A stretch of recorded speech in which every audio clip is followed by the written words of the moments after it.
வணக்கம் நண்பர்களே, நீங்களே எப்படி இருக்கீங்க? மற்றும் ஒரு வீடியோவில் உங்களை சந்திப்பதில் நான் பெருமகிழ்ச்சி அடைகிறேன். இன்றைக்கி நம்ம பார்க்க இருக்கிறது தட்டு தரிக்கும் இயந்திரம், அதாவது சாப் கட்டர். எனக்கு ஒரு சாப் கட்டர் தேவைப்பட்டுச்சுங்க. கடந்த ஒரு 10 வருடத்திற்கு முன்பே ஒரு 15 மாடு நம்ம பண்ணையில் இருந்ததுங்க. அப்போ எனக்கு உண்மையான தேவை. அதாவது என்ன விஷயம் அப்படின்னு பார்த்தீங்கன்னா, நம்ம மசால் தட்டு பார்த்தீங்கன்னா அளவுக்கு அதிகமாக வேஸ்டேஜ் ஆச்சுங்க. அதாவது நம்ம அறுத்து கொண்டு போய் மாட்டுக்கு அந்த ப்ரெஸ் கட்டர் இருக்குது பாருங்கள், அதில் கொண்டு போய் தான் நான் வெட்டி மாடுகளுக்கு போடுவேன். அப்போ என் மாடு என்ன பண்ணும் அப்படின்னு பார்த்தீங்கன்னா, மேலே இருக்கிற கோந்தால தட்டு, ரெண்டாவது பார்த்தீங்கன்னா சரு உரிச்சு போட்டு மீதி இருக்கிற அந்த தண்டு பகுதிகளை அப்படியே வேஸ்ட் பண்ணிடும். அந்த தண்டு பகுதியில் தான் பார்த்தீங்கன்னா ஓரளவுக்கு வெயிட்டே வரும். அதை சாப்பிட்டா தான் மாட்டுக்கும் கொஞ்சம் சத்து. ஆனால் அந்த மாடு என்ன பண்ணும் அப்படின்னு பார்த்தீங்கன்னா, எல்லாத்தையுமே வேஸ்ட் பண்ணிகிட்டே இருந்தது. அப்புறம் எனக்கு பார்த்தீங்கன்னா தீவனம் தள்ளி வராமல் இருந்ததுங்க. அதாவது சாப்பிட்டு போட்டு மீதி போட்டு வச்சிடும். நம்ம மறுபடியும் மாட்டுக்காடியிலேருந்து அதையை அள்ளி கொண்டு போய் வெளியே போட்டு தீ போடணும். இவ்வளோ பெரிய பிரச்சனையாக இருந்ததுங்க. சரி ரைட்டு, ஒரு சாப் கட்டர் வாங்கிடலாம் அப்படின்னு சொல்லிட்டு நான் தேடி பார்த்ததில் கோயம்புத்தூரில் ரொம்ப பிரபலமான ஒரு பிராண்ட் இருக்குங்க. அந்த பிராண்டு தான் நான் வாங்கினேன். நான் 10 வருஷத்துக்கு முன்னாடி வாங்கும்போது அதோட விலை 19,500 ரூபாய்ங்க. கூடவே என்னுடைய நண்பரும் அவர் ஒரு 2 மாடு வச்சுருந்தாருங்க. அவரும் ஒரு சாப் கட்டர் வாங்கினார். அந்த 2 மாட்டுக்கு தேவையில்லை, இருந்தாலும் அவர் வாங்கினார். அது வாங்கி ஒரு வருஷமே நம்ம யூஸ் பண்ணார். அதுக்கப்புறம் கொண்டு போய் மூலையில் போட்டு வச்சிட்டாரு.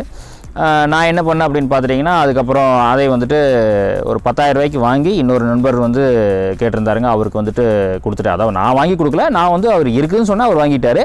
நண்பருடைய மிஷினில் பார்த்துட்டிங்கன்னா அந்த பெவில் கீர்னு சொல்லுவாங்க, சைடில் பல்லு இருக்கும் அது. ரெண்டாவது பார்த்திங்கன்னா வார்ம் கீர், இந்த ரெண்டுமே போயிடுச்சுங்க. அதாவது கிட்டத்தட்ட ஒரு 6-7 வருஷம் தொடர்ச்சியாக அவர் உபயோகப்படுத்துனதில் இப்போ தான் ஃபஸ்ட்டு சர்வீஸ்க்கு வந்திருக்கு. கத்தி அப்பப்போ தேங்க, அதாவது மாற்றிக்கலாம், அது ஒன்றும் பிரச்சனை இல்லை. இந்த வீடியோவில் அந்த வார்ம் கீரு, ரெண்டாவது அந்த பெவில் கீரை மாற்றுறதை பற்றி தான் நம்ம இந்த வீடியோ முழுவதும் பார்க்க போகிறோம். வாங்க வீடியோக்குள்ளே போகலாம். வணக்கம் நண்பர்களே, இவர் பேர் கணேஷ். இவரை பற்றின 2 வீடியோ ஏற்கனவே நம்ம சேனலில் போட்டிருப்பேன். நீங்கள் பார்க்கணும் அப்படின்னா மேலே ஐ பட்டன் கொடுக்குற அதில் செக் பண்ணி பாருங்கள். இந்த 2 கீரை மாத்திரக்கு இந்த மிஷின் இந்தளவுக்கு பிரிக்க வேண்டியது இல்லைங்க. நண்பர் ஆர்வ கோளாறுலாம் முழுசாக பிரித்து போட்டார். இந்த 2 கீர் அவ்வளோ சீக்கிரத்தில் தேஞ்சு போகாதுங்க. ஏதாவது எக்கு தப்பாக லோடு அதிகமாக போய் உடஞ்சத்தான் உண்டு. நம்ம நண்பர் என்ன பண்ணி போட்டார் அப்படின்னு பார்த்தீங்கன்னா, காசை மிச்சம் பிடிக்கிற பேர் வழின்னு இந்த பைக் ஒர்க் ஷாப்பில் இன்ஜின்லேருந்து கழட்டி ஊற்றுவாங்க தெரியுங்களா, கட்டிங் ஆயில். அதை வாங்கிட்டு ஊற்றி அதில் கொஞ்சம் கூட லூப்ரிகேஷனே இல்லாமல் தான் பார்த்தீங்கன்னா ஓடி சத்தம் மட்டும்தான் அரெஸ்ட் ஆச்சு. மொத்தமாக வீல் 2 தேஞ்சே போச்சுங்க. நீங்கள் எப்போ மாற்றுற மாதிரி இருந்தாலும் இந்த மாதிரி ஒரு செட்டாக மாற்றிக்கிங்க. இந்த வீலோட விலை ரொம்ப கம்மி தாங்க. அதாவது ஒரு செட்டு வீல் 350 ரூபா 700 ரூபாய்ங்க.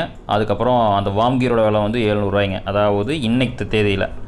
அதற்கு பிறகு இந்த சென்டர் சாஃப்ட் 2 பேரிங்கில் உட்காந்துருக்குதுங்க. அந்த பேரிங் புஷ் மாதிரி தான் வேலை செய்ய.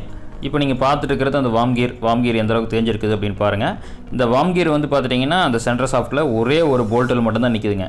உள்ள கீயெல்லாம் எதுவும் கிடையாது. ஒரு போல்ட்டை கழட்டி விட்டோம் அப்படின்னா வெறும் ஃப்ளைவீல் மட்டும்தான் சுற்றும். இந்த மீதி இருக்கிற இந்த ரோலரெல்லாம் எதுவுமே சுற்றாதுங்க.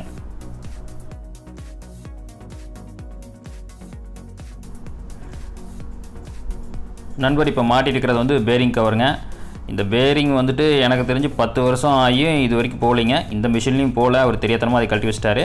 அந்த சென்டர் சாஃப்ட் நீங்கள் பிடிக்கிறதுக்கு அதுக்கு சென்டரில் ஒரே ஒரு வாசர், ரெண்டாவது ஒரு போல்ட்டு போட்டு முறுக்கிட்டீங்க அப்படின்னா அந்த சென்டர் சாஃப்ட் நின்னுக்கும்.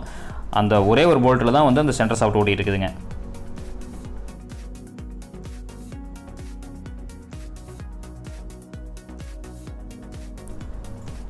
இந்த மிஷினை பொறுத்த வரைக்கும் ஃப்ளைவீல் நல்லா ஹெவிங்க. ஃப்ளைவீலில் பெல்ட்டுக்கு எந்த விதமான காடியெல்லாம் எதுவும் கிடையாது. ஆனால் இருந்தாலும் பெல்ட்டு பெறலாமல் ஓடுங்க.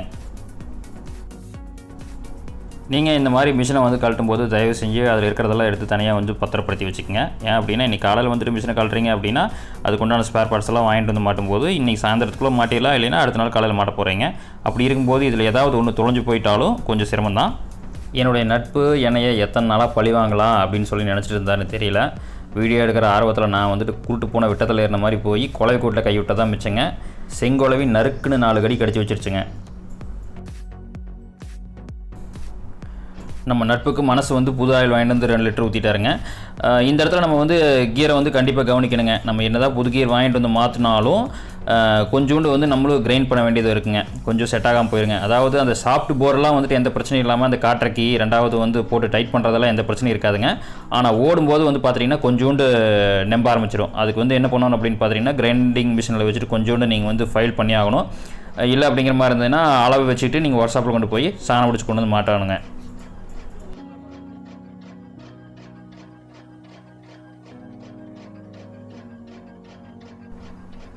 இந்த பாட்டம் ரோலர் வந்துட்டு ஃபிக்ஸ்டுங்க. அந்த கீழே இருக்கிற பெவில் கீரு, ரெண்டாவது வந்து அந்த பாட்டம் கீரெல்லாம் வந்து ஃபிக்ஸ்டுங்க. அது வந்து எங்கேயும் நகராது. ஆனால் மேலே இருக்கிற அந்த பெவில் கீரு, மேலே இருக்கிற அந்த ரோலர் வந்துட்டு நீங்கள் கொடுக்கக்கூடிய லோடுக்கு தகுந்த மாதிரி அது வந்து மேலே எந்திரிச்சு கீழே இறங்கு. அதுக்கு தகுந்தமான செட்டப் தான் அங்கேயும் வச்சுருக்காங்க.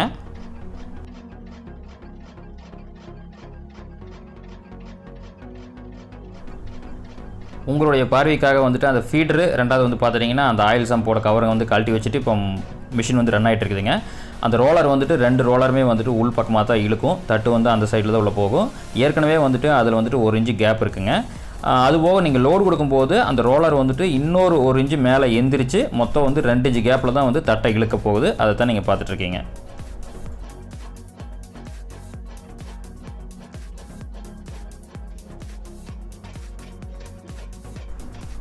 தற்பொழுது கீரெல்லாம் மாட்டியாச்சுங்க. இப்போ வந்துட்டு நம்ம தட்டு தரிச்சிட்ருக்கோம். மிஷின் வந்து நல்லபடியாக போயிட்டுருக்கு.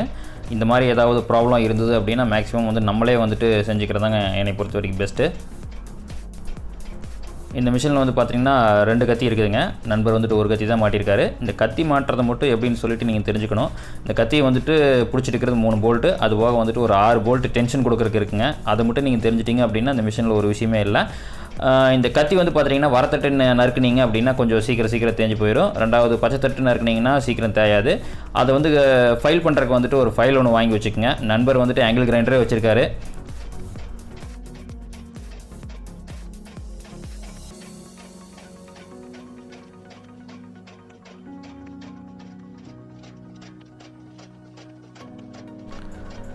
இந்த ஆங்கிளில் வந்துட்டு இந்த மிஷின் எப்படி தட்டு தரிக்குது அப்படிங்கிறது உங்களுக்கு காமிக்கணும் அப்படிங்கிறதுக்கு வேண்டி வீடியோ எடுத்திருக்கேன். தட்டு வந்துட்டு எப்படி வந்துட்டு அந்த ரோலர் விட்டு வெளியே வருது, கிட்டத்தட்ட 1.5 சென்டிமீட்டர் வெளியே வருது, அந்த கத்தி வந்துட்டு எப்படி வெட்டுது அப்படிங்கிறதையும் கொஞ்சம் பாருங்கள். அதுக்கப்புறம் வந்துட்டு அந்த மேலே இருக்கிற அந்த ரோலர் வந்துட்டு டென்ஷன் ரோலருங்க. அதுதான் வந்துட்டு தட்டை வந்துட்டு அமுத்தி பிடிச்சி உள்ளே இழுத்து வெளியே தந்துட்டுருக்குது. அது வந்து வேரியேஷன் இருக்குங்க. அது வந்து பார்த்திங்கன்னா இப்போ நீங்கள் இந்த வீடியோவில் பார்க்குறக்கு சரியாக வராது. அதை வந்துட்டு கொஞ்சம் ஸ்பீடு பண்ணி பின்னாடி ஒரு வீடியோ போடுறேன். அதில் பார்த்தீங்கன்னா நல்லா தெரியும்.